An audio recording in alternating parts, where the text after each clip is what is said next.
Sometimes I hear feeling in touch with fear. Freedom we all hold dear now is at stake. Humble your heart to God, safe from the chastening rod. Seek the way pilgrims trod, Christians away. My Jesus is coming soon, morning or night or noon. Thanks for sharing your time with us today. It's going to be a very special day. You're going to like this one because we got a first. We have as our guest here, this first time he's been on our program today, and we're glad to have him. I believe he's guest number 350. It's a 350th show. We have the one and only BlackDiamond is here with us today. Sir? Nice to be Diamond, here. good to have you here. Thank you, Lotto. It's good to be here. I've met you 2 weeks ago or 3 weeks ago. That's something correct. at a big fundraiser we had, and you were there. Yep. What brings you to Nashville, Tennessee? Boy, I'm the world's only African-American Neil Diamond tribute singer, and I decided that Nashville would be the place to come and continue the journey that has been the Black Diamond for the last 12 years. It is. You've been doing this for 12 years. 12 years, yeah. Why go into entertainment? What led you in? Because I've got people, I do inner city ministry. We got a lot of young people here that would love to get into being and some of them got some real talent. You're right. Talk about that. What led you to get into being an entertainer? That's a great question. I really never intended to be a performer. Basically what happened was I was working in a hotel in Charleston, West Virginia, back in 2000, and I was fired from my job for kind of just having fun singing to the guests as they checked in. And I worked at the front desk, and once I was fired from that job for singing Neil Diamond songs, I realized I had no income, no money, no dental, no medical, and I had to pay the rent and eat. And so I decided I would give it a shot until I could land another, steady job. But here 12 years later, I'm still doing it. I didn't really set out to be an entertainer. It just sort of fell into my lap. And was your parents entertainers? They were not. Nope. My father was military. My mom was a housewife, really homemaker. So you grew up being a military brat. What branch was your father in? Military brat for sure. Army. He was an proud Army guy. 26 years in. What did he do? He retired. He was drill sergeant. Retired. Ooh. Fort Leonard Wood, Missouri. Ooh, basic. Basic. Oh yeah. Yes. And he was very drill sergeant too, man. Ooh. Sharon, our Florida director, her grandson. She just told me a while ago. Her grandson is graduating from basic training at Paris Island in the Marines. Oh, in the Marines. This week. He's graduating. That's tough. Yeah. Good for him. So, how did you, growing up in a military home? I would assume that your father would be kind of. My experience with DIs, those drill instructors, he would be kind of big on discipline, I would think. He was a huge disciplinarian. We were always in trouble, it seemed, for something or another. And he was very big on punctuality, cleanliness, orderly. Everything had to be done in an orderly fashion. And he was an extreme disciplinarian, actually. But brothers and sisters, how many did you have? Yep, I have 4 siblings. I have an older brother, an older sister, and 2 younger brothers. I'm the middle kid. Is anybody in that group entertainers? I'm the only entertainer. Now, they can all sing, but I don't think they have the theatrical flair that I. We're going to talk more about the Black Diamond, but I'm interested in your childhood because you and I had lunch yesterday, and you talked about your childhood. Yeah. And you have a great respect. Your father's deceased, as I remember. That's correct. Yep. Okay. Died in 2003. I forget from time to time. So if I say something wrong, don't hesitate to correct me. Sure. Your mother's still living. My mom's still living. You were great. You were raised with discipline, and I've got mothers here that are going to be watching this program, and they don't see the need to discipline their children. They're afraid they're going to offend their children if they discipline them, and they want to be a friend to their child instead of being a parent to their child. Yeah. How do you feel about that now that you're an adult and look back on your child? How do you feel about that? As a child, of course, I didn't really so much care for it, and I would have loved for my dad and mom to be our friend as opposed to our disciplinarians and trying to give us some instruction and direction. But now as an adult, I thank them for that because of the way my siblings and I think have turned out kind of all right, and not in jail or not fighting and killing and shooting. And I think a lot of that came from the discipline that my parents put on us. And so I think that what I would say to young parents now and mothers, single moms raising their kids is you can't be a friend. You have to be an instructor. and you have to be a disciplinarian. You have to show them, you have to keep them on the straight and narrow, because once we get into the world, we're pulled from so many different directions that are not good directions to be going or moving in. And without that guidance as a kid, that compass, that's right, we can really lose our way very easily and quickly. Diamond, I've noticed that children have to be able to set boundaries, and they have to trust those boundaries. Right.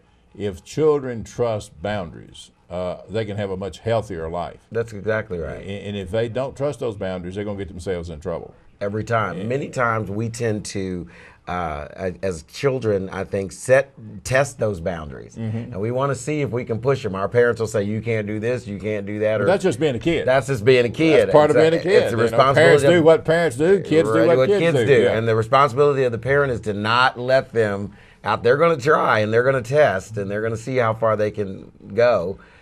You told me, you shared something with us. You and Larry Cantrell and I had lunch yesterday, and you shared one thing. I thought about this during the night. It was great. Your father, being a disciplinarian he was, would take a piece of paper and write a date on it. Yeah.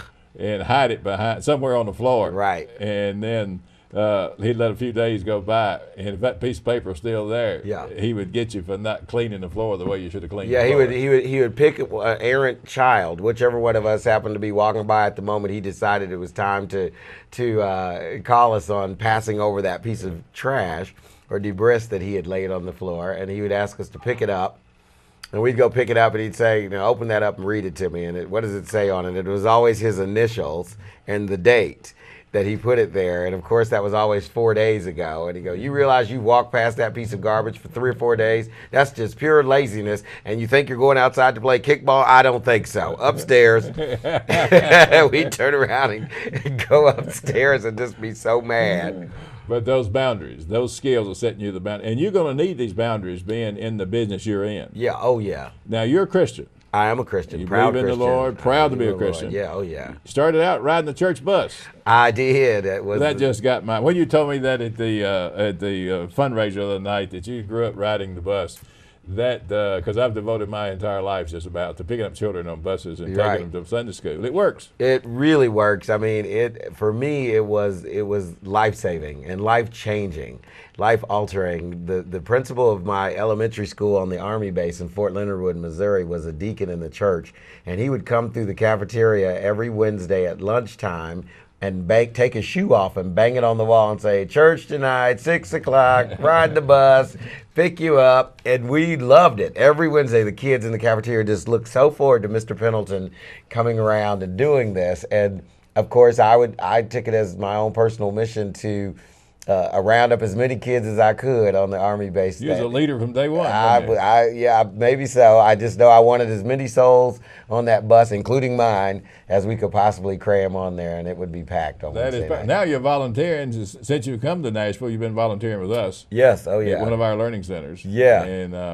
And I appreciate that. It's very fulfilling and very rewarding to me. I think I'm getting more out of it than I'm maybe even giving and when I saw that was an option for me to get involved in it, it was a no-brainer coming from the Joy Bus program. And see, the thing is that we, with our volunteer force, we have enough flexibility that you have to go somewhere for a performance or for a show, you can just say, I won't be there between this date and this date, I won't be out of town. Right. And that's fine. Yeah. That doesn't, somebody else can step in, but it gives you a place to really, you're going to touch some children's lives in this town. You're going to touch some children's lives.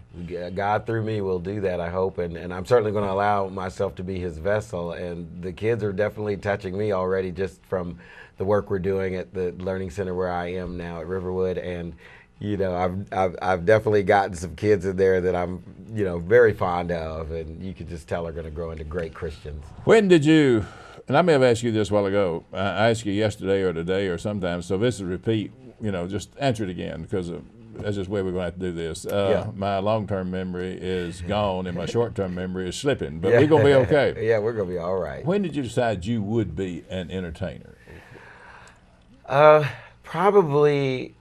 For 3 years, I was doing it from 2000 to 2003, and then I got the call from Hollywood to come out and appear on a late-night talk show on ABC, Jimmy Kimmel Live, and it was at that point, I think, that it kind of struck me, wait, you're an entertainer. You know, I think I was live on the show when in my mind, I was singing Sweet Caroline, and it hit me, you're an entertainer. Wow. You know, because up until that point, I kept thinking, one of these days I'm going to have to get a job. Yeah, I have to get a job. But here, 3 years into it, When did you, Neil Diamond, why Neil? How did you identify Neil? Is that was just a natural thing? How did that work? I mean, why not Elvis? Why not somebody else? Lou Rawls. Yeah, that's what my family was asking. What about Lou Rawls? What about Barry White? What about, there's all these other singers. Barry White. Yeah, Isaac Hayes. Well, I grew up in basically the churches of Christ that I grew up in were tended to be predominantly white congregations. And so when I was singing Amazing Grace or How Great Thou Art or whatever, the white ladies would turn around in church and go, oh my goodness, young man, do you realize you sound like Neil Diamond? They tapped their husband, honey, honey, honey. Doesn't he sound like Neil Diamond? I was like, who is Neil Diamond? Yeah, right. I thought he went to my church in West Virginia or Missouri for the longest time. I figured out soon he did. So you did sound like him, man. Yeah, it was just more of a, people say, well, how did you choose Neil Diamond? And I really say it's more or less Neil Diamond kind of chose me because I didn't really know so much who he was. You know, we listened to the Temptations, where I came from, and the Spinners, and Donna Summer and the Pointer Sisters. So I didn't really know who he was, but I went out and bought one of his records, the Jazz Singer soundtrack, and I knew. And I didn't know that I sounded like him, but I knew who he was, and I fell in love with his music and with him as an entertainer. When you told me something about you went to Pepperdine. Yeah, right? Yeah. Share that with us. This is great. I love this. I was at Oklahoma Christian College, and we decided that we went out. They chartered a bus to take us out to the World Mission Workshop at Pepperdine University my freshman year of college. And so I got out there, and of course we all fell in love with it, and everybody was the campus is so beautiful. It's so amazingly beautiful in Malibu. So we're all moving back to Pepperdine. Well, of course, when we got back to Oklahoma, everybody had kind of forgotten, but not me. So I packed up my stuff at the end of that year, but by the fall of the next year, and I got on the Greyhound bus, and I went out to Malibu, California, and I just walked into you go up the steep hill to get on their campus, and I just walked into the admissions office and said, I'd like to go to school here today. What can I do? And they said, well, who are you? Where'd you come from? I said, the Greyhound. I got off the Greyhound bus. And so we tried to see if we could make it work. It was a little bit too expensive, but they were kind enough to let me live on the campus at Seaver College there in Malibu, Pepperdine's undergrad school, and participate in all the activities as if I were a student. I lived in the dorms and ate in the cafeteria and everything. How important was that move to you? That was an incredible move because it was there that I came into contact. It was an incredible move for a couple of reasons. It was incredible spiritually because what I learned at Pepperdine, the Bible classes that I was in and the chapels that I attended and the church that I worshiped in really strengthened, because now I'm a young adult kind of out on my own. And this was a real big move living in California. I don't know if anybody knows it, but that's a whole other country, really. And so to be able to be experiencing Christianity as a single, out in the world, new adult was incredible. And everything I had learned as a kid kind of came back to me and was only reinforced. So I appreciate Pepperdine for that. It was also the place that I met world-renowned pop music superstars, the Pointer Sisters, and who adopted me and sort of became my surrogate family because they thought, this kid's a nerd from Missouri. He has no clue where he is. And they helped me navigate. Were you singing at this time?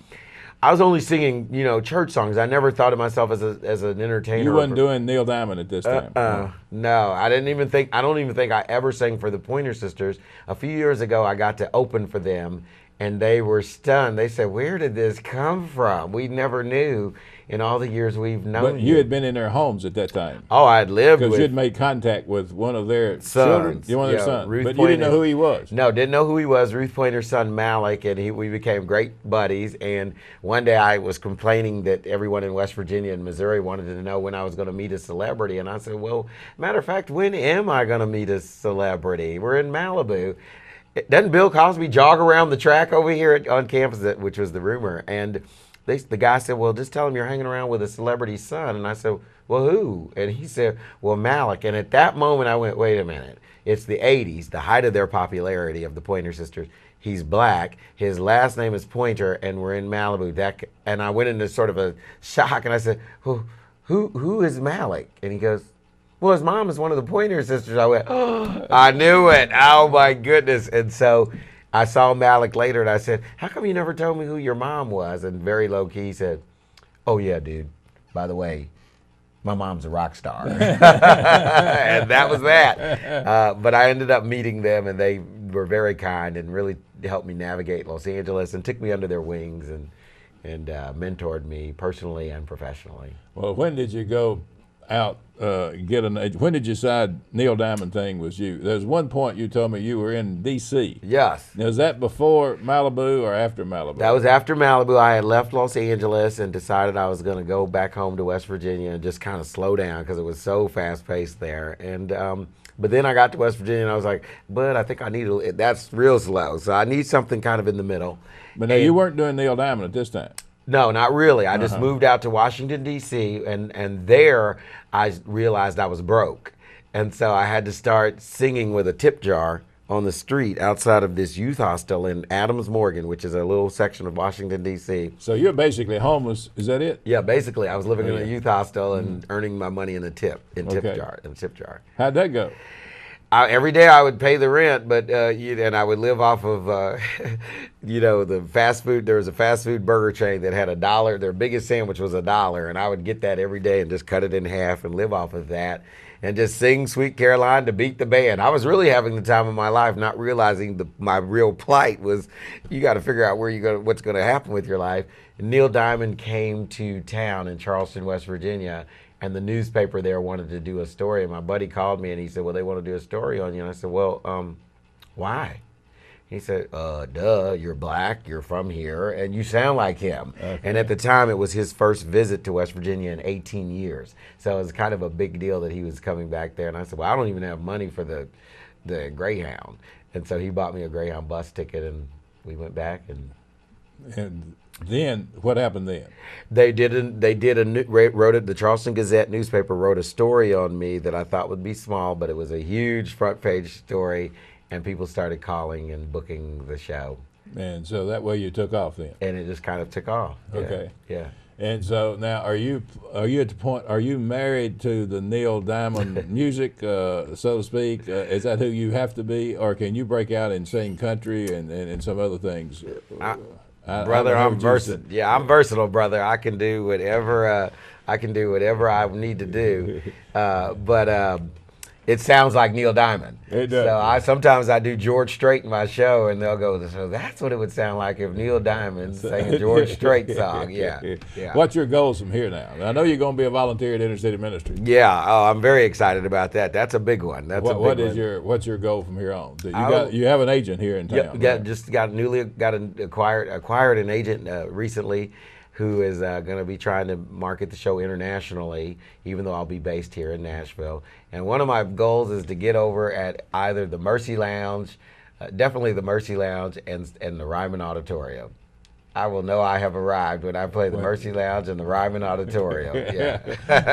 Well, that's going to come for you, isn't it? I'm sure it is. Oh, and another one is to sing for the Titans and the Predators. I'd like to sing the national anthem for those two teams. They both are incredible teams. And I'm sure that. Can you sing the national anthem? I've done it many times at many sporting events, and I always have like a little cheat sheet there because that's a song you do not want to mess up, and many singers do. Yeah, yes, they do. Yeah, that's difficult. You go blank sometimes when you're singing that. You told me a story somewhere? It was either in the Tennessean or I read it, or you told me that when you were singing, and I'm trying to get this point about you. You said I'm gonna have to work it out with God. That's where I'm headed to. Yeah. How much time have I got, Sharon? You know, I'm not getting caught up in this story. I don't even know where I am. We're somewhere around 10 minutes to go. Okay. 8, 9, 10 minutes, some kind. We got 5, 7. We got 7 minutes. Okay. You were fired. I think you mentioned it here a while ago. You was in a hotel and you were singing to the guest. Yeah. And management didn't like that. No. And when you walked out, what was it that you said? That just got my heart, because I know guys that need to have that conversation. Yeah, I basically they called me into human resources and said, we need you to stop singing. And I said, what happens if I don't? And they said, well, you'll be reprimanded up to and including termination. And I just thought for a second, and I realized, you know, singing is like breathing to me. I've been doing it since I was a little boy on the joy bus. I've got the joy, joy, joy, joy, and I couldn't. It was in me. It was part of me, and so I said, well, I guess I'll give you my 2 weeks notice. And they said, we thought you'd say that. They handed me my last check and said, you don't have to come back tomorrow. And I walked out of the back door, and it suddenly hit me that I have no form of income generating revenue. And I looked up at heaven, and I took a deep breath, and I said, God, it looks like it's you, Neil Diamond, and me now, and we'll have to make this work. And from that day to this, that's how I've made my living. And I believe that the lesson that I got from that was God wants us to call on Him. You know, that's really, you know, it was almost, when I did that, it was almost like His voice enveloped me and said, that's all I needed you to do. I'll take care of the rest. Black people make a lot of mistakes in trying to do it all themselves and cutting God out of the picture, don't they? Yeah, that's a bad move. It is. Every time, that's a bad move. You know, I've been guilty of that. I can't point a finger at you without four pointing back at me. I have been guilty of removing Him from the situation. It's easy to do. It's very easy to do. Particularly when you are stepping into hopelessness, or you don't know where the next dollar. You don't know. We're all creatures of habit. Right. We love to feel secure on where we are. Right. And when you start stepping out of that box, on faith, it's easy to say push God back. But if you just and you've demonstrated in your life, I hope so. Yeah, you know, that if you're going to try, you have to be very frugal in getting by, because there's not a show every day. There's not a show every day, and I've learned to be frugal. He's taught me that too over the years, and he's kept me fed and kept me housed and kept me clothed. We're a small nation, aren't we? We're a small nation, and we have so much more than we really need, actually, when it comes down to it.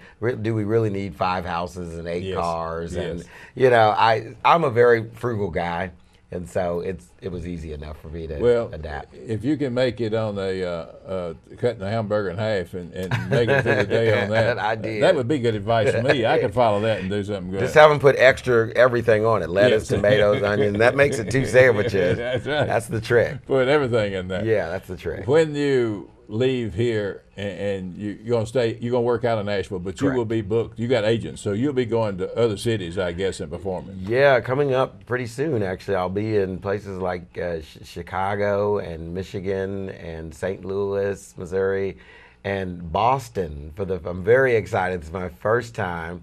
I'll be in Boston in June. And hopefully at Fenway Park. I'd like to get over there because they sing Sweet Caroline at the 8th inning. Oh, do they? That song was written about Caroline Kennedy. Okay. And, you know, they're a famous Boston family, obviously. And so, several dates that I'll be out touring, but I'll always come back to Nashville. Have you met Neil Diamond? And that hopefully is going to take place we're lobbying for the meeting in Boston. I'll perform on June 22nd, and at the Harp in Boston. He performs on June 23rd at a place called TD Gardens. His venue is, I'm sure, a little bigger than mine, but he's Neil Diamond. He's Neil Diamond. And I'm hoping to meet him then. Yeah. Okay. Yeah. What would you say to mothers who's got kids that's got talent? You met my granddaughter. Yes. And very talented. And she finally sang, which surprised me. The little girl's got a voice. Yeah, she does. She's really improved. Yeah. She's just wrapped up with Whitney Houston. Oh, okay. That's a great. And losing Whitney just really hurt her. Yeah. And boy, but she is working that voice and working that voice and working that voice, and she's just 9 years old. Right. But she got to meet you. Yeah. And that just meant so much to her. Well, it meant a lot to me because she basically ended up giving me a 5-song mini concert on her iPod. You know, she started playing, and she was singing country. So that really amazed me. I forget who she said she particularly likes, but maybe Carrie Underwood. And she was singing these country songs to me by Carrie Underwood and I think maybe a Kelly Clarkson. But I was just so impressed in her stage presence, and you know, it was pretty amazing. She's for a 9-year-old, she's got a great personality. Mm-hmm. She really does. And never meets a stranger. Yeah. And because at that fundraiser, the mayor's there, and she's up there talking to the mayor, hamming it up with the mayor. That's yeah, right. I got to meet Mayor Carl Dean, and take my picture with him, and that was a very impressive moment for me. I would say to parents that have children that are talented in the arts, acting, singing, you know, whatever it might be in the arts, to just sort of, the easiest thing is to just kind of let them, they'll kind of develop it on their own. Don't push them. Don't discourage them. Don't discourage them, you know, because a lot of people do tend to scare away from that. But one of the things I've noticed about the inner city family or urban family that I've always admired is they give their children time on stage. Yeah. Now, and you get out in the middle class culture, we don't do this. Right. But in the urban culture, they'll have a backyard party or Oh, a yeah. backyard, and Granny will say, "Now, son, you do your thing," Right. son, and his daughter get up there and sing a song, and they'll stop, Right. and allow that child to do their And thing. listen. And listen. Yeah, we'll listen. And I think that's so important. It's incredibly important because it builds self-esteem. Not only does it encourage you if you're an entertainer or an aspiring singer or entertainer, it builds up your courage, your confidence, to know that you have an audience that's willing to listen to you. And God made us that way. God made us to, we like He wants us to tell a message about Jesus. Right. That's exactly what we do when we go out and go preach the gospel, the Great Commission, to go out and teach. That's what we're doing. We're kind of on a stage, and that's the audience. All right, we got 1 minute to go. Our one of our training grounds for our teenagers that ride in on our church buses is they lead those programs on those buses. Yeah. And they'll get up there and they give me a J, and you got your J, you got your J, Yeah. and but it gives them a chance to develop leadership. And Oh, develop yeah. skills. Oh, yeah, for sure. And well, Diamond. I've enjoyed this. It went way too fast. It went way Well, you can come back. I'll have to come back. I'll take you. I'll hold you to that, Lytle. You make the rhyming, and I'll come back. You'll be the first. My first stop. You're going to be a volunteer, so we'll be in touch with you. Yeah, How much time have I got, Sharon? We mothers, this can happen. This young man set a goal for himself, and he's keeping that goal. And parents, we want to ensure our children and train our children to do what the Black Diamond's done, to take a step out there and walk by faith and trust in the Lord, and things will work out if we'll just put God first. That's exactly. Bring your children to church with us, and let us help you raise those children in the Lord. And if I got any more time, stretch it out a little bit, okay? Well, we'll stretch it out, but I'm glad you're here, brother. Yeah, I enjoy being here. We're going to work together. We're going to have some kids. And I want you to be working with some of our teenagers and training some of our teenagers and get them to singing. I'm already, oh yeah, that'd be great. Yeah, you can come in here. You can take some of our kids and develop them, but just knowing you is going to be good for them. Okay, now we got it together. We know what we're doing. Thanks for tuning in. God bless. Keep him in your prayers.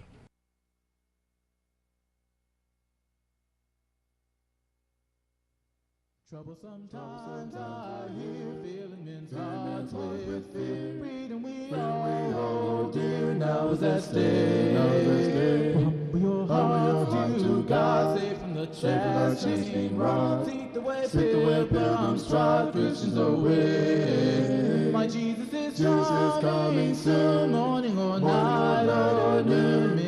Many will meet their doom. Trumpets will sound, and all of the dead shall rise. Righteous me in the skies. I'm going where no one dies, heavenward bound. Well, troubles will soon be o'er, happy forevermore. When we meet on that shore, free from all care.